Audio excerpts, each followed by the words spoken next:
অন্তর্বর্তীকালীন সরকারের 133টা অধ্যাদেশ, এর মধ্যে ইতিমধ্যেই 20টা বাতিল হয়ে গিয়েছে। এগুলো আর নতুন করে আইন করার কোনো সুযোগ নেই। বিএনপি যদি করে তাদের মতো করে করবে। এই বাংলাদেশের সংস্কারের জন্য যেই প্রতিষ্ঠানগুলো বাংলাদেশের আওয়ামী লীগ ধ্বংস করে গিয়েছিল, সেগুলোর স্বাধীনতার জন্য এই 20টা অধ্যাদেশ বাকি 113টা অধ্যাদেশের চেয়েও বেশি গুরুত্বপূর্ণ ছিল।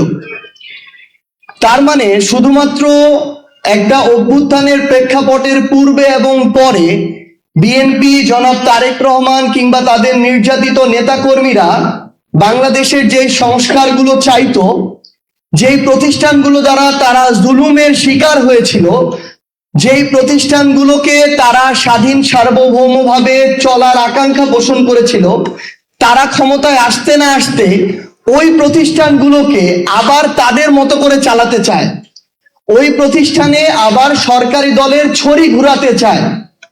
এ কারণেই তারা গুম অধ্যাদেশ বাতিল করেছে, দুর্নীতি দমন কমিশন অধ্যাদেশ বাতিল করেছে, মানবাধিকার অধ্যাদেশ বাতিল করেছে, বিচার বিভাগের স্বাধীনতার অধ্যাদেশ বাতিল করেছে।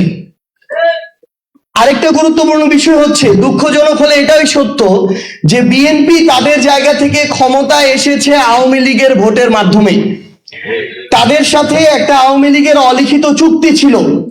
আওয়ামী লীগের বিভিন্ন নেতাকর্মীরা, ইভেন শেখ হাসিনা পর্যন্ত দেশের বাইরে বসে এখন এই কথাগুলা বলে।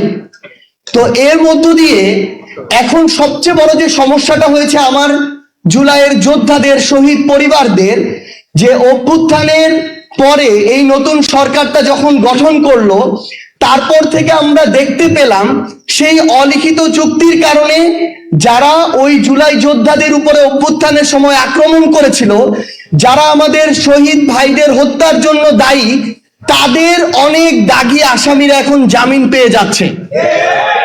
আমাদের আহত যোদ্ধাদের উপরে ঢাকা শহর থেকে শুরু করে বিভিন্ন জায়গায় যারা হুমকি দিয়েছিল, আক্রমণ করেছিল, লাঠি দিয়ে পিটিয়েছিল, তারা এখন আবার ওই একই জায়গায় বুক ফুলিয়ে বেড়াচ্ছে এবং আমার আহত যোদ্ধা আর শহীদ পরিবারদেরকে বলছে যে তোদের সময় শেষ হয়ে এসেছে, আমরা ফিরে এসেছি, দেখব তোরা কি করতে পারিস। এইরকম হুমকির মধ্য দিয়ে আমার শহীদ পরিবাররা যাচ্ছে, আমার জুলাই যোদ্ধারা যাচ্ছে।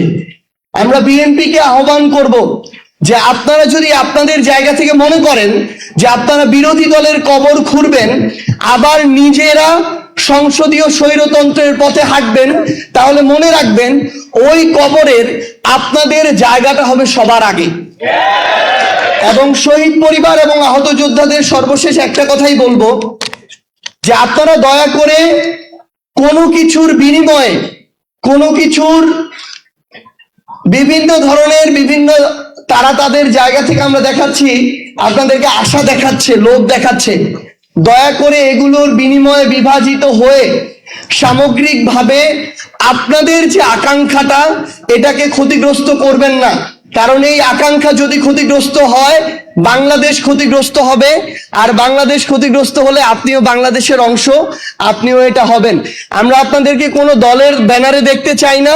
আমরা চাই সকল শহীদ পরিবার এবং আহত যোদ্ধারা একসাথে যে আকাঙ্ক্ষা নিয়ে আপনাদের পরিবারের মানুষগুলো জীবন দিয়েছে, আপনারা ওই আকাঙ্ক্ষার পক্ষে থাকুন। যদি আমরা এর পক্ষে কথা বলি তাহলে আমাদের পক্ষে কথা বলতে পারেন, যদি আমরা বিপক্ষে কথা বলি তাহলে প্রয়োজনে আমাদের বিপক্ষে কথা বলবেন। সবাই ভালো থাকবেন, দোয়া করবেন। আসসালামু আলাইকুম ওয়া রাহমাতুল্লাহ।